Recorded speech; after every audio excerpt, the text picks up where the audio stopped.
hamma kasalliklarni tuzata oladigan eliksir o'ylab topilgan. Siz buni bilasizmi? Yo'q, qanaqa dori bu? Hozir men sizga shuni aytib beraman.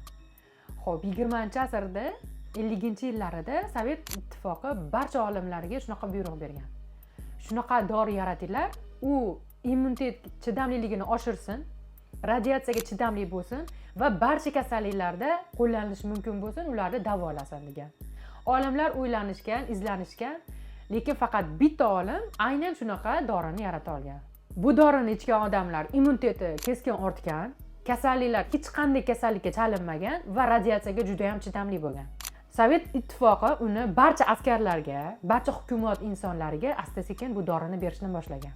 Natijada ulardagi bor kasalliklar batamom yo'qolgan va ular tanasi butunlay sog'lom bo'lgan. Lekin Sovet ittifoqi bu dorini yashirishga uringan va insonlar foydalanishi uchun qat'iyan man etgan. Bu sehrli eliksir rus olimi Darogovning nomiga qo'yilgan bo'lib, aslida, ya'ni Darogovning antiseptik stimulyatori edi. Keyinchalik bu doridan foydalanish aholiga to'liq taqiqlangandan so'ng Darogovning qizi, ya'ni Darogova bu dorini insoniyatga foydasi borligini bilgan va uni yana qayta olib kirishga harakat qilgan. Bunga lekin hukumat yo'l qo'ymagan.